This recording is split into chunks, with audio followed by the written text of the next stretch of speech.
하나님 말씀은 열왕기 하 16장입니다. 유다왕 아하스가 이스라엘의 여러 왕의 길로 행하다란 제목으로 말씀을 나누고자 합니다. 대부분 보면 유다왕은 유다 왕들의 길을 행했었고 이스라엘 왕은 이스라엘 왕들의 길을 행했었는데 유다 왕 중에서는 이스라엘 왕들의 길들을 행했던 몇몇의 왕들이 있었습니다.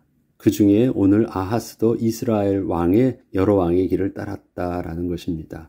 이스라엘 왕들의 길 하면 여로보암의 길이 대표적이겠죠. 그 길을 따랐다라는 것입니다. 북이스라엘 왕과 남유다의 왕들의 행적을 설명함에 있어서 하나님의 대리 통치자로서의 자신들에게 주어진 왕적 직분의 실패를 나타내주는 구절이 몇 가지가 있습니다. 북이스라엘 왕들에게는 거의 빠지지 않고 언급되는 부분이 바로 여호와 보시기에 악을 행하여 이스라엘로 범죄하게 한 느밧의 아들 여로보암의 죄에서 떠나지 아니하였더라 라는 것이었고, 남유다 왕들에게는 여호와 보시기에 정직히 행하였으나 산당을 제거하지 아니하였으므로 백성들이 여전히 산당에서 제사하며 분향하였다라는 내용이었습니다. 이것이 남과 북의 왕들에게 있어서 공통적으로 나타나고 있는 구절임을 우리는 잘 알고 있습니다. 이처럼 남과 북의 왕들의 차이점을 이렇게 두 구절로 나타내주고 있지만 때로는 오늘 본문에서처럼 유다의 왕들이 북이스라엘의 왕들의 길을 따르기도 했던 모습도 있었습니다. 그렇지만 결국 남과 북의 왕들은 어떠한 정책의 입장을 취하든 상관없이 하나님 보시기에는 그 죄악의 모습이 서로 다르지 않은 것이었음을 우리는 간과해서는 안 됩니다. 우리에겐 차이가 있어 보이지만 하나님은 그 본질의 죄를 동일하게 보고 계셨고 영적인 문제를 심각하게 동일하게 보고 계셨다라는 것입니다. 그렇다면 먼저 남과 북의 왕들의 차이점 중 이 두 구절의 앞부분만을 비교해 보자면 양측의 왕들이 한쪽은 여호와 보시기에 악을 행한 것과 또 다른 쪽은 여호와 보시기에 정직히 행했다는 것을 통하여 마치 서로 정반대의 입장에 서 있는 것처럼 보입니다. 그러나 이것은 각자가 처한 정치적 입장에서 그 통치 스타일이 서로 다를 수밖에 없었기에 그렇게 보인 부분이었지, 실상은 왕이신 하나님을 대신하여 스스로 이스라엘이 왕이 되려 했던 그 속마음은 서로 다르지 않았음을 알 수 있습니다. 정치적 입장이라는 것은 어떤 것입니까? 북이스라엘 같은 경우는 성전이 없잖아요. 그래서 자기의 정권을 유지하기 위해서는 여로보암처럼 그런 방법을 취해야 돼요. 어쩔 수 없어요. 남유다는 성전이 있어요. 대제사장도 있고 백성들도 나름대로 성전 중심으로 신앙의 정서를 가지고 있어요. 그러니까 남유다 왕들은 자기가 혹시 온전한 신앙을 가지고 있지 않고 원치 않더라도 그런 정책을 취해야 돼. 그 입장을 취해야 돼요. 그것이 겉으로 볼 때는 신앙의 종교 정책을 취하는 것처럼 보였고, 북이스라엘은 아주 대놓고 거짓말로 자기들만의 어떤 특별한 종교 정책을 만들기도 했어요. 겉으로 드러나 보인 것은 서로 정반대 입장처럼 보이지만 하나님은 그 중심에 왕들의 죄성에 대해서는 다르지 않게 보았다는 것입니다. 하나님께서는 저들을 자기 백성을 맡기신 대리 통치자로서 보고 계시기에 단순히 왕들의 개인적 행실만을 보는 것이 아니라 그 일들이 어떻게 하나님의 백성들에게 영향을 입히게 되었는지도 함께 보고 계시고 있다는 사실들을 저들은 스스로 간과하고 있던 것입니다. 왕들은 자기의 개인적인 모습만 봐요. 자기가 왕으로 서서 어떻게 하면 자기가 왕으로 잘 유지할 수 있을까? 자기만 보고 있어요. 그러나 왕이라는 공적 직분과 사명은 그 위치 때문에 필연적으로 자기의 생각과 행동 하나하나가 그 권한의 크기만큼 주위에 영향을 미친다는 사실들을 저들은 스스로 보질 못했던 거예요. 그게 더 하나님은 심각하게 보고 계신 것입니다. 그리고 이스라엘 왕들이 여호와 보시기에 악을 행하였다는 것은 그들의 종교 정책이 사람의 기준에서는 그리 문제가 없게 보였던 일들이었다는 것을 나타내 주기도 합니다. 여호와 보시기에 악을 행하였다. 여호와 보시기에는 악을 행하였어요. 그러나 저들이 그럼에도 불구하고 왜 그 일들을 계속할 수 있었냐면 자기가 백성들 앞에서는 그렇게 나쁘다고 생각을 하지 않았기 때문에 그래요. 하나님 앞에서의 문제의식이 크지 않았고 자기가 왕으로서 백성들에게 그 왕의 직분과 권한을 그렇게 사용할 수 있기 위해서는 백성들의 입장이 더 눈치가 크게 보였던 것이에요. 따지고 보면 여로보암의 정책이 어땠습니까? 그렇게 백성들을 고통스럽게 한 것이 아니에요. 백성들에겐 편한 일이었고 그 마음에 자유함을 주는 일이었어요. 성전에 가지 않아도 돼. 여기서 편하게 남쪽이 너무 멀어? 그럼 북쪽에다 내가 하나 더 세워줄게. 그래서 북단과 남쪽 베델에 성전을 지어놔요. 그리고 특별하게 거기서 분향하고 제사할 수 있도록 얼마나 백성들에게는 신앙의 편안함을 제공한 것입니까? 악하게 백성들을 괴롭히고 막 폭행을 하고 뭐 이런 게 아니었어요. 편안하게 해준 것입니다. 하나님 보시기에는 악이했지만 북이스라엘 왕들이 볼 때 자기들의 행동은요, 사람 보기에는 그래도 저들에게 환심을 살만했던 것입니다. 그래서 그렇게 문제를 삼지 않았던 것이에요. 사람들이 동의하고 있으니까 다행이라 생각했었죠.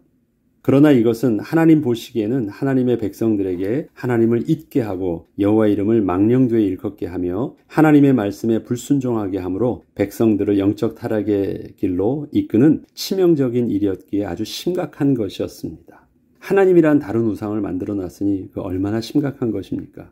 그리고 남유다의 왕들도 마찬가지로 정직히 행함으로 다른 모든 것은 하나님의 말씀을 따라 온전히 순종함으로 정직하게 행하였지만 하나님의 율법의 말씀에 따라 제사도 드리고 많은 일들도 다 그렇게 정책을 취하고 있었지만 여전히 산당을 제거하지 않음으로 인해서 백성들이 하나님을 섬기기는 했지만 여전히 자신들이 처한 지역에서 자신들의 신앙적 기준과 편의에 따라서 그렇게 절기마다 제사하고 매일 분향을 드리고 있던 것을 묵인함으로 인해서 성전 중심의 신앙이 회복되게 하지는 않았다는 점으로 보자면 영적 부패의 모습은 결국 북이스라엘과 다를 것이 없던 것이었습니다.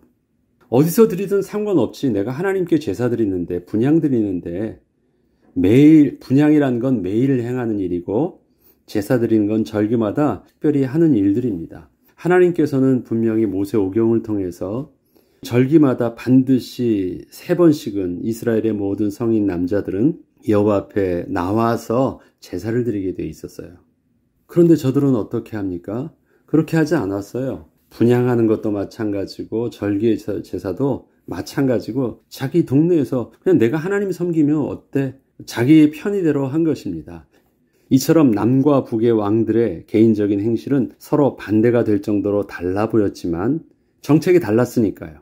하나님의 백성들에게 성전의 제사가 드려지지 않고 있다는 점에서 있어서는 결국 서로 다르지 않은 영적 문제를 동일하게 안고 있었던 것입니다. 결국 양쪽의 입장대로 취했지만 결과적으로 뭐예요? 성전에서 하나님 앞에 나와 제사 드리지 않는 자기 편의대로 드리는 모습은 똑같아요. 이처럼 하나님의 관심은 남과 북의 왕들이 어떠한 종교 정책을 취하고 있느냐는 것과는 상관없이 저들의 숨겨진 의도가 자신의 백성들에게 어떠한 영적 영향을 끼치고 있는지를 주의 깊게 보고 계심을 알 수 있습니다. 왜 북이스라엘은 여로보암의 길을 따랐습니까? 왜 남쪽의 왕들은 산당을 제거하지 않았을까요? 거기에는 동일하게 숨겨져 있는 그들의 죄성이 있다라는 것입니다. 저들의 악행은 결국 왕들이 하나님의 자기 백성 이스라엘 백성으로 범죄하게 한 일이었던 것입니다. 왕들의 개인적인 행실만이 문제가 아니라 자신의 생각과 행동이 자신에게 주어진 권한의 크기만큼 더 크게 하나님의 백성에게 심각하게 영향을 끼치게 된 것이었기에 하나님이 이것을 아주 심각하게 보고 계신 것이었습니다. 때문에 북이스라엘 왕들이 계속해서 백성들을 하나님 앞에서 범죄하게 하였다는 것은 백성들이 계속해서 하나님 앞에서 범죄할 수밖에 없도록 왕의 종교 정책을 그렇게 이어나갔다는 것입니다. 이것은 북이스라엘 왕 개인의 입장에서는 단지 자기의 왕권을 지키기 위해서 그렇게 한 것이었지만 왕으로서 그 정책과 행동이 백성들에게 그대로 영적인 악 영향을 입히게 하므로 왕의 죄가 동일하게 이스라엘 백성들의 죄도 되게 하였다는 것이었습니다. 그래서 우리는 열왕기서에서 보면 왕들의 이야기만 나오는데요. 왕들만 망한 것이 아니라 그와 함께 있던 모든 백성들이 그 시대는 다 망해요. 왜 그렇습니까? 왕에 주어진 권한 때문에 그런 것입니다. 왕에게 맡겨진 대리 통치자의 사명을 못했기 때문에 그의 권한 밑에 있던 모든 백성들이 동일하게 고통을 당했고 동일하게 영적인 부패와 타락을 했고 동일하게 망했던 것입니다. 그래서 우리는 열왕기서를 통해서 왕의 이야기만 보는 것처럼 보이지만 그게 바로 이스라엘의 이야기입니다. 그것이 내 개인으로 본다면 우리에 있어서의 왕적인 사명과 문제들도 내 개인의 문제뿐만 아니라 나를 통해서 동일하게 내가 처한 모든 것에 동일한 영적 영향력들이 동일하게 가고 있음을 우리는 심각하게 볼 수 있어야 하는 것이기도 합니다. 그리고 남유다의 왕들이 산당을 없애지 않은 것에 대하여서도 왕들이 특별히 자신들이 직접 산당을 세운 것은 아니었지만 산당을 제거하지 않았기 때문에 산당의 제사가 당연한 듯 이루어지고 있었다는 것이었습니다. 악한 행동을 하지 않았지만 자신에게 주어진 권세를 가지고 스스로 책임있게 제거하지 않고 그저 묵인하고 방관하였던 것입니다. 북이스라엘은 대놓고 했지만 남유다는 그렇게 한 건 아니거든요. 그냥 산당을 본래 있었던 것이에요. 자기가 지은 것도 아니고 자기가 할 수 있던 건 다 했어요. 그런데 그것은 쓱 그대로 놔뒀어요. 모른 척한 것이고 묵인한 것이고 방관한 것입니다. 백성들은 왕이 종교 개혁을 이루지만 그것은 가만히 두는 것을 보면서 묵인 자체가 또한 허용이라는 침묵의 메시지로 저들에겐 다가온 것이었고, 그래서 그건 그렇게 해도 되는 것처럼 생각해서 여전히 산당의 제사와 분향을 그렇게 드렸던 것입니다. 이것은 북이스라엘 왕이 대놓고 하나님 앞에서 범죄하고 있었다면 남유다의 왕들의 모습은 겉보기에는 신실한 통치를 하는 것처럼 보였어도 왕의 묵인과 방관하에 백성들의 영적 타락과 부패의 모습은 아주 뿌리 깊게 박혀 있었던 것입니다. 동일하게 북이스라엘의 백성이나 남유다의 백성들의 영적인 부패의 영향력들은 다르지 않게 나타난 것입니다. 결국 북이스라엘과 남유다는 서로 시간의 차이가 있었을 뿐이었지 마침내 하나님의 진노로 성전은 완전히 무너지고 이스라엘은 멸망하게 됩니다. 물론 선지자들을 통하여 다시 회복될 것도 미리 말씀해 주셨지만 뿌리 깊이 박혀있는 영적 타락의 쓴 뿌리들이 제거되기 위해서는 회복되기까지 오랜 시간이 걸리게 된 것입니다. 북이스라엘만 망했느냐? 그러지 않다라는 것입니다. 남유다도 결국은 바벨론 포로로 다 잡혀가요. 성전도 완전히 박살나요. 우리는 성전 때문에 절대 망하지 않는다고 굳건히 믿고 있었는데 그 성전이 완전히 박살나요. 그리고 둘 다 멸망합니다. 그리고 70년 후에 다시 은혜의 회복을 하나님께서 해주십니다. 어쨌든 멸망해요. 하나님 보실 때는 영적인 문제의 심각성을 남과 북 동일하게 보고 계셨다는 것입니다. 북이스라엘이 문제가 있을까요? 남유다는 그래도 왕들이 여호와 보시기에 정직히 행했으니까 문제가 없었을까요? 아니에요. 열왕기서는 계속해서 남유다도 여전히 산당을 제거하지 못했다는 것을 한 번도 빠짐없이 왕들에게 나타내요. 북이스라엘 여로보암의 죄도 한 번도 빠짐없이 계속 왕들의 행적에 나타내요. 두 가지를 똑같이 심각하게 계속 주의 깊게 하나님이 보고 계시다라는 거예요. 이처럼 우리는 우리 앞에 확실하게 드러난 죄의 심각성도 보아야 하지만 남들 보기에는 올바른 신앙생활을 하고 있는 듯 보여도 혹시 우리 안에 여전히 제거하지 않은 산당과 같은 죄의 쓴뿌리가 있는지를 또 함께 볼 수 있어야 하겠습니다. 특히 오랜 신앙생활을 했다고 하는 그리스도인들에게는 더더욱 하나님 앞에서 정직한 모습으로 우리를 볼 수 있도록 기도해야 되겠습니다. 남유다의 모습을 보면 기존 신자와 같은 느낌을 좀 받거든요. 왜? 겉으로는 그래도 교회 잘 다니고 교회의 신앙생활 모습을 성실하게 하는 것처럼 보이니까. 열왕기서의 남과 북의 왕들의 이야기는 우리의 모습을 비추는 거울과도 같습니다. 결국 우리의 인생에서의 치열한 영적 싸움은 누가 나의 인생의 왕이냐는 문제이기 때문입니다. 하나님이 나의 주인이신가? 아니면 내가 여전히 나의 인생의 주인인가의 문제가 우리의 신앙의 갈등으로 여전히 우리에게 다가오고 있기 때문입니다. 왕들의 정책이 북과 이스라엘이 그러한 행동을 취했던 것은 뭐냐면 왕권을 빼앗길까 봐 왕권에 대한 스스로의 두려움 때문에 그들의 처한 위치 속에서 미련 있게 버리지 못한 모습이 한쪽은 산당을 제거하지 않은 모습이었고 한쪽은 계속해서 여로보암의 길을 따랐던 모습이었습니다. 뭐 때문에? 내 인생의 주인이 여전히 나였기 때문에 그래요. 내가 그것을 지키지 않으면 안 돼야 돼요. 지키기 위해서 마지막 보루로 내가 다른 것은 다 양보해 주더라도 이것만큼은 내가 양보할 수 없는 것이 남유다에게 있어서는 산당을 제거하지 않는 모습이었고 북이스라엘에게 있어서는 여로보암의 길을 그래도 따르는 것이었습니다. 우리가 겉으로는 사람들 앞에서 저들에게 보기에는 성실해 보이고 신앙이 있게 보이고 그들이 원하는 모습으로 따르지만 양보할 수 없는 내 속에 숨겨져 있는 불신앙, 이것을 성경은 남유다의 산당과 같은 것으로 우리에게 분명히 가르쳐주고 있습니다. 북이스라엘 왕들처럼 드러난 죄악의 모습이 아니더라도 겉으로는 하나님 앞에서 정직히 행하는 것 같아도 혹시 하나님 보시기에는 하나님의 마음과 합했던 다윗과 같지 않은 여전히 내가 주인인 모습이 남아있지 않도록, 그래서 우리는 하나님 앞에 오늘도 말씀의 거울과 말씀에 비답해서 우리의 모습을 정직하게 볼 수 있어야 하겠습니다. 그리고 하나님이 너 그것이 너의 산당이야 라고 말씀하실 때 겸손히 하나님이 아직까지는 우리에게 기회를 주신 것이잖아요. 그 음성을 내게 오늘도 들려주시고 있다는 것은 오늘도 여전히 내게는 기회가 있다는 것입니다. 그런데 이것이 결국은 어디까지 가게 됩니까? 마침내 그 귀를 닫고 그 마음을, 굳은 마음을 변화시키지 않으면, 하나님 앞에 겸손히 내려놓지 않으면 마침내 멸망하게 됩니다. 마침내 멸망하게 됩니다. 고통을 당하게 되는 그 모습을 우리는 당하게 될 것입니다.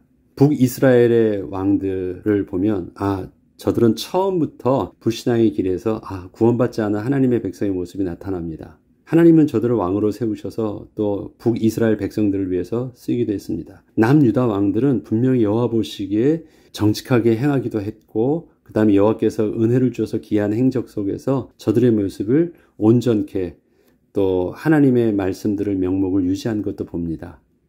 그런데 그의 말년이 실패 있는 것도 봐요. 이것은 뭡니까? 하나님의 구원받은 백성의 모습이 분명히 맞지만, 그런다 할지라도 인생은 부끄러운 인생, 하나님 앞에 상급 없는 인생으로 우리 인생을 마칠 수도 있다는 것입니다. 부끄러운 구원이 될 수 있다는 것이에요. 우리의 삶에 구원의 문제만을 다루는 것이 아니라 열왕기서의 왕들의 행적을 통해서 우리가 이 땅에서 하나님의 백성으로 어떻게 하나님의 백성답게 살아야 되느냐라는 그 부분들은 우리에게 있어서 굉장히 하나님께 주시는 메시지가 있습니다. 나는 구원받았으니까 됐다고요? 물론 구원은 우리에게 소망이겠죠. 감사겠죠. 그러나 이 땅에서 하나님의 백성으로서 부끄러운 모습으로 산다면 그 얼마나 억울한 것입니까? 남유다의 왕들이 저들이 다윗이 장사했던 곳으로 장사했다라는 그 표현 자체는 그들은 그래도 하나님의 백성으로 이름을 남겼다라는 것이겠죠. 그렇지만 저들의 모습을 성경은 참으로 부끄럽게 기록하고 있어요. 그게 우리에게 교훈이 되어야 합니다. 끝까지 우리의 삶을 어떻게 살아야 되니까 교훈이 될 수 있도록, 그래서 우리의 삶도 하나님의 백성답게 끝까지 쓰임받고 끝까지 존귀 여김을 받는 다윗의 그 길들, 다윗이 비록 그렇게 하나님 앞에 실수했던 모습이 있더라 할지라도 하나님이 끝까지 책임져 주시고 붙들어 주셨던 그 은혜의 삶이 우리 속에서도 계속되기를 우리가 기도하고 하나님 앞에 나아가는 겸손한 백성이 되어야 되겠습니다. 기도하겠습니다. 하나님 아버지 감사합니다. 우리에게 주의 말씀을 통해서 중심을 보시는 하나님의 시선을 다시금 보게 하시니 감사합니다. 세상 볼 때는 육신적인 종교적인 눈으로 보면 여로보암의 길과 또 북이스라엘 왕들의 길과 남유다의 왕들이 달라 보였지만 중심을 보시는 하나님은 저들의 깊이 숨겨져 있는 그 죄성들을 동일하게 보이고 계셨습니다. 하나님, 비록 내가 하나님 앞에서 성실히 행하며 열심으로 신앙생활을 한다고 한다 할지라도 혹시 우리 속에 숨겨져 있는 산당과 같은 문제가 있다면 주님의 말씀에 비답해 거룩하게 드러내게 하시고 성령이 불러 온전히 태워주셔서 이 땅에 사는 동안 하나님의 백성답게 온전하게 또 주시는 축복을 누리며 주신 직분 감당하며 살 수 있도록 인도하여 주옵소서. 감사드리며 우리 주 예수 그리스도 이름으로 기도합니다. 아멘.